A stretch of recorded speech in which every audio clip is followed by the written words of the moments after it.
Hi friends, ഞാൻ ഷാമില. ഇന്ന് കൊഞ്ചും മുരിങ്ങയ്ക്കയും അണ്ടിപ്പരിപ്പൊക്കെ ചേർത്ത് നല്ല നാടനൊരു തീയലാണ് തയ്യാറാക്കുന്നത്. അപ്പോൾ ഇതെങ്ങനെയാണ് തയ്യാറാക്കുന്നതെന്ന് നോക്കാം. അതിന് മുമ്പായിട്ട് വീഡിയോ ഇഷ്ടമാവുകയാണെങ്കിൽ ഒന്ന് ലൈക്ക് ചെയ്യുക, അതുപോലെ ചാനൽ കൂടി ഒന്ന് സബ്സ്ക്രൈബ് ചെയ്ത് സപ്പോർട്ട് ചെയ്യണേ. അപ്പോൾ ഇത് തയ്യാറാക്കേണ്ട എങ്ങനെയെന്ന് നോക്കിയാലോ.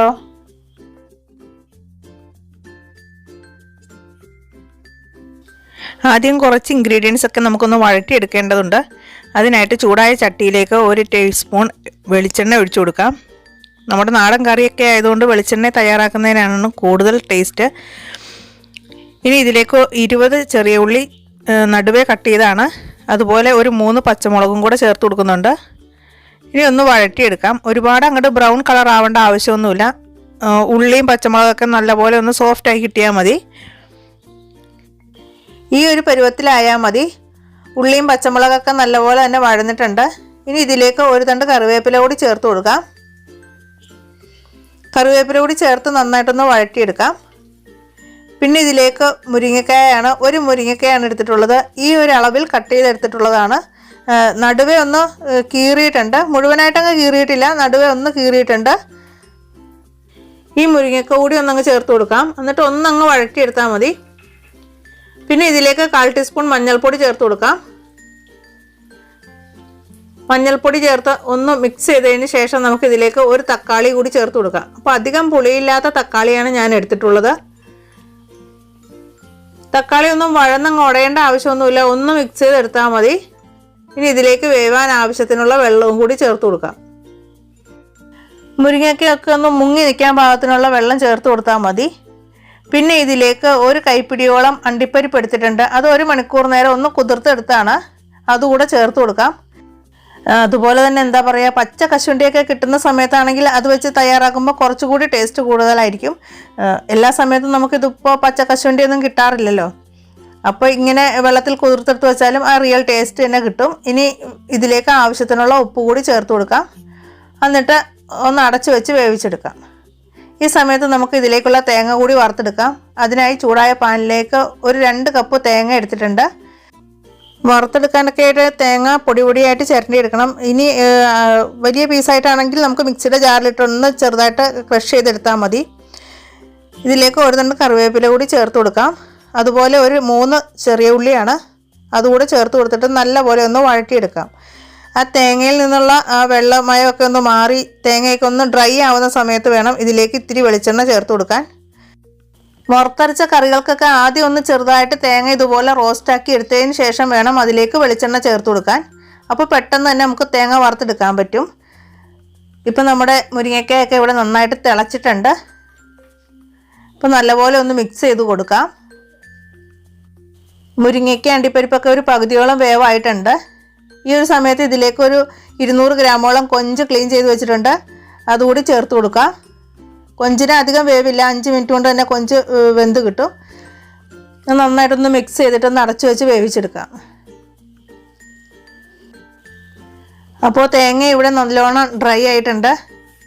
ഈ സമയത്ത് ഇതിലേക്ക് 1 ടീസ്പൂൺ വെളിച്ചെണ്ണ ചേർത്ത് കൊടുക്കാം. അപ്പോൾ ഒരുപാട് വെളിച്ചെണ്ണ ചേർക്കേണ്ട ആവശ്യമൊന്നുമില്ല, തേങ്ങയിൽ നന്നായിട്ട് ഓയിൽ ഉണ്ടാവുമല്ലോ. അപ്പോൾ 1 ടീസ്പൂൺ മാത്രം വെളിച്ചെണ്ണ ചേർത്താൽ മതി. ഇനി നല്ല പോലെ ഒന്ന് റോസ്റ്റ് ചെയ്തെടുക്കണം. അപ്പോൾ തേങ്ങയൊക്കെ നല്ല ബ്രൗൺ കളർ ആകുന്നത് വരെ നന്നായിട്ട് വറുത്തെടുക്കണം. ഈ ഒരു സമയത്ത് ഇതിലേക്ക് ഒരു 1/4 ടീസ്പൂൺ വലിയ ജീരകവും അതുപോലെ 1/4 ടീസ്പൂൺ ഉലുവയും കൂടെ ചേർത്ത് കൊടുക്കുന്നുണ്ട്. അപ്പോൾ നമ്മൾ കശുവണ്ടി ചേർത്തത് കൊണ്ടാണ് ഇതിലേക്ക് ജീരകം ചേർത്തത്, ഇല്ലെങ്കിൽ ഉലുവ മാത്രം ചേർത്താൽ മതി.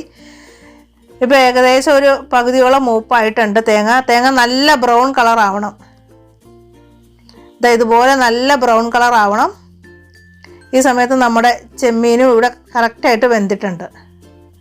അണ്ടിപ്പരിപ്പും അതുപോലെ മുരിങ്ങയ്ക്കയൊക്കെ നന്നായിട്ട് വെന്തിട്ടുണ്ട്. ഇനി വറുത്തെടുക്കുന്ന തേങ്ങയിലേക്ക് നമുക്ക് മസാലപ്പൊടികൾ കൂടി ചേർത്ത് കൊടുക്കാം. 1/2 ടീസ്പൂൺ മഞ്ഞൾപ്പൊടി ചേർത്ത് കൊടുക്കാം. 1/4 ടീസ്പൂൺ നമ്മൾ ആദ്യം ചേർത്തിട്ടുണ്ടായിരുന്നു. ഈ പൊടികളൊക്കെ ഒരുപാട് അങ്ങോട്ട് കരിഞ്ഞു പോകരുത്, ഇട്ട ഉടനെ തന്നെ ഒന്ന് മിക്സ് ചെയ്തെടുക്കുക. അതുപോലെ 1 ടേബിൾ സ്പൂണോളം മല്ലിപ്പൊടിയും ചേർത്ത് കൊടുക്കുന്നുണ്ട്. അപ്പോൾ തേങ്ങയൊക്കെ നല്ല ചൂടായതുകൊണ്ട് തന്നെ പെട്ടെന്ന് പൊടികൾ കരിഞ്ഞു പോകാൻ സാധ്യതയുണ്ട്, അതുകൊണ്ട് പെട്ടെന്നൊന്ന് മിക്സ് ചെയ്തെടുക്കണം. ഇനി ഇതിലേക്ക് മുളക് പൊടി 1.5 ടീസ്പൂണോളം മുളക് പൊടി ചേർത്ത് കൊടുക്കുന്നുണ്ട്. എരിവുള്ള മുളക് പൊടിയാണ്, കാശ്മീരി മുളക് പൊടിയല്ല. അപ്പോൾ തീയലിനൊക്കെ നമ്മൾ എരിവുള്ള മുളക് പൊടി, നമ്മൾ നാടൻ മുളക് പൊടി ഉപയോഗിക്കണം. പൊടികളായതുകൊണ്ട് തന്നെ പെട്ടെന്ന് തന്നെ മൂത്ത് കിട്ടും. ഈ മുളകും മല്ലിയൊക്കെ മുഴുവനോടെ ഉള്ളത് ചേർക്കുകയാണെങ്കിൽ നമ്മൾ ജീരകവും ഉലുവയൊക്കെ ചേർത്ത സമയത്ത് ചേർത്ത് കൊടുത്താൽ മതി. ഇപ്പോൾ ഇത് കറക്റ്റായിട്ട് മൂത്ത് കിട്ടിയിട്ടുണ്ട്. ഇത് തണുക്കാനായിട്ട് ഒരു സൈഡിലേക്ക് ഒന്നങ്ങ് മാറ്റി വയ്ക്കാം. അപ്പോൾ കൊഞ്ചും മുരിങ്ങയ്ക്കൊക്കെ നല്ലപോലെ തന്നെ വെന്ത് കിട്ടിയിട്ടുണ്ട്. ഈ സമയത്ത് പുളിക്ക് ആവശ്യത്തിനുള്ള പുളിവെള്ളവും കൂടെ ചേർത്ത് കൊടുക്കാം. ഒരു ചെറിയ നെല്ലിക്ക വലിപ്പത്തിലുള്ള പുളി എടുത്തിട്ട് അത് കുറച്ച് വെള്ളം ഒഴിച്ച് നന്നായിട്ട് പിഴിഞ്ഞെടുത്തതാണ്. വാളംപുളിയാണ്. ആവശ്യത്തിന് കുറച്ച് ഒഴിച്ചു കൊടുക്കുക. പിന്നെ നമുക്ക് നോക്കിയിട്ട് വേണമെങ്കിൽ ചേർത്ത് കൊടുക്കാവുന്നതാണ്. പിന്നെ ഈ പുളിവെള്ളത്തിൻ്റെ പച്ചച്ചുവയൊക്കെ ഒന്ന് മാറുന്നത് വരെ തിളപ്പിച്ചെടുക്കാം. ഇപ്പോൾ നമ്മൾ വറുത്ത് വെച്ചിട്ടുള്ള തേങ്ങയുടെ കൂട്ടൊക്കെ തണുത്തിട്ടുണ്ട്. ഇത് മിക്സിയുടെ ചെറിയ ജാറിലേക്ക് ഇട്ടിട്ട് ഒന്ന് അരച്ചെടുക്കാം. അരയ്ക്കുന്ന സമയത്ത് ഒട്ടും തന്നെ വെള്ളം ചേർക്കരുത്. ആ തേങ്ങയിൽ നിന്ന് ഊറി വരുന്ന എണ്ണ കൊണ്ട് തന്നെ അരച്ചെടുക്കണം. അമ്മിയിൽ അരച്ചെടുക്കുന്നത് പോലെ തന്നെ ഒട്ടും വെള്ളം ചേർക്കാതെ വേണം ഇത് അരച്ചെടുക്കാൻ. വെള്ളം ചേർത്ത് കഴിയുമ്പോൾ തീയലിൻ്റെ ആ കളറിനൊരു മാറ്റം വരും. നല്ല ബ്രൗൺ കളറിലാണ് നമ്മുടെ തീയൽ വേണ്ടത്. ഇനി ഇതൊന്ന് അരച്ചെടുക്കാം. കുറച്ച് സമയം മിക്സിയിലൊന്ന് കറക്കി എടുക്കുന്ന സമയത്ത് നന്നായിട്ട് അതിൽ നിന്ന് തന്നെ ഓയിൽ വരും. അതുകൊണ്ട് തന്നെ അരഞ്ഞ് കിട്ടിക്കോളും. നല്ല കറക്റ്റായിട്ട് തന്നെ അരഞ്ഞ് കിട്ടും. ആദ്യം ഒന്ന് ജസ്റ്റ് പൊടിച്ചെടുക്കുക, അതിനുശേഷം അരച്ചാൽ മതി. ഇപ്പോൾ ഇതുപോലെ നല്ല കറക്റ്റായിട്ട് അരഞ്ഞ് കിട്ടും. അമ്മിയിൽ അരച്ചെടുത്ത പോലെ തന്നെ നല്ല കറക്റ്റായിട്ട് ഇത് അരഞ്ഞിട്ടുണ്ട്. ഇനി അരപ്പ് നമുക്ക് കറിയിലേക്ക് ചേർത്ത് കൊടുക്കാം. അപ്പോൾ കറിയൊക്കെ നല്ല കറക്റ്റായിട്ട് വെന്ത് അതുപോലെ പുളിയുടെ പച്ചച്ചുവയൊക്കെ മാറിയിട്ടുണ്ട്. അപ്പോൾ 5 മിനിറ്റോളം പുളി വെള്ളം ഒഴിച്ചതിന് ശേഷം നല്ലപോലെ തിളപ്പിച്ചിട്ടുണ്ട്. ഇനി നമുക്ക് അരപ്പ് ചേർത്ത് കൊടുക്കാം. ഇനി ഗ്രേവിക്ക് ആവശ്യത്തിന് തിളച്ച വെള്ളം ചേർത്ത് കൊടുക്കണം. ഒരിക്കലും പച്ചവെള്ളം ചേർക്കരുത്. ഈ ഒരു സമയത്ത് കറിയുടെ ടേസ്റ്റ് പോവും. അത് പ്രത്യേകം ശ്രദ്ധിക്കണം. ചൂടുവെള്ളം മാത്രം ചേർത്ത് കൊടുക്കുക. നല്ലപോലെ വെട്ടി തിളച്ച വെള്ളം വേണം നമുക്ക് കറിയിലേക്ക് ഇനി ചേർത്ത് കൊടുക്കാൻ. അപ്പോൾ നന്നായിട്ട് മിക്സ് ചെയ്ത് ഇപ്പോൾ നല്ലപോലെ തിക്കായിട്ടിരിക്കുകയാണ്. ഈ കറി തണുത്തതിന് ശേഷവും ഒന്നുകൂടി ഒന്ന് തിക്കാവും. അപ്പോൾ അതനുസരിച്ചുള്ള ഗ്രേവിയിൽ വേണം നമുക്ക് കറി തയ്യാറാക്കിയെടുക്കാൻ. ഇപ്പോൾ ഉപ്പ് ഇച്ചിരി കുറവുണ്ട്, അതുകൂടി ചേർത്ത് കൊടുക്കുന്നുണ്ട്. എന്നിട്ട് നല്ലപോലെ ഒന്ന് മിക്സ് ചെയ്തെടുക്കാം. ഇനി ഇച്ചിരി തിളച്ച വെള്ളം കൂടെ ചേർത്ത് കൊടുക്കുകയാണ്. ഒരുപാട് അങ്ങോട്ട് ഓവറായിട്ട് വെള്ളം ചേർക്കണ്ട. നമുക്ക് പാകത്തിനുള്ള ഗ്രേവിയിൽ ഇറക്കിയാൽ മതി. ഇനി അടച്ചു വെച്ച ഒരു 5 മിനിറ്റ് കൂടെ ഒന്ന് തിളപ്പിച്ചെടുക്കാം. ആ കൊഞ്ചിലും മുരിങ്ങയ്ക്കയിലൊക്കെ നമ്മുടെ മസാലയൊക്കെ നല്ലപോലെ പിടിക്കുന്ന രീതിയിൽ ഒന്ന് തിളപ്പിച്ചെടുക്കാം. ഇപ്പോൾ ഒരു 5 മിനിറ്റ് കഴിഞ്ഞിട്ടുണ്ട്. നന്നായിട്ട് എണ്ണയൊക്കെ തെളിഞ്ഞു. കറി ഇവിടെ തയ്യാറായിട്ടുണ്ട്. ഇനി നമുക്ക് ആവശ്യമുണ്ടെങ്കിൽ മാത്രം താളിച്ച് ചേർത്താൽ മതി. ആവശ്യത്തിന് വെളിച്ചെണ്ണയൊക്കെ ചേർത്തിട്ടുള്ളതാണ്. അപ്പോൾ ഞാനൊന്നുകൂടി താളിച്ച് ചേർക്കുന്നുണ്ട്. ചൂടായ പാനിലേക്ക് 1 ടീസ്പൂൺ വെളിച്ചെണ്ണ ഒഴിച്ചു കൊടുത്തു. അപ്പോൾ 1 ടീസ്പൂൺ വെളിച്ചെണ്ണ മതിയാവും. ആവശ്യത്തിന് വെളിച്ചെണ്ണ നമ്മൾ ചേർത്തതാണ്. പിന്നെ ഒരു 3 ചെറിയ ഉള്ളി വട്ടത്തിൽ അരിഞ്ഞതാണ്, അതുകൂടെ ചേർത്ത് കൊടുത്തു. ഈ ചെറിയ ഉള്ളി നല്ല പോലെ ഒന്ന് ഗോൾഡൻ കളറിൽ മൊരിയിച്ചെടുക്കണം. ചെറിയ ഉള്ളി നന്നായിട്ടൊന്ന് മൊരിഞ്ഞ് വരുന്ന സമയത്ത് ഇതിലേക്ക് വറ്റൽമുളക് കൂടി ചേർത്ത് കൊടുക്കാം. അപ്പോൾ ഒരു 2 വറ്റൽമുളക് എടുത്തിട്ടുണ്ട്. അതൊന്ന് കട്ട് ചെയ്ത് ചേർത്ത് കൊടുക്കുകയാണ്.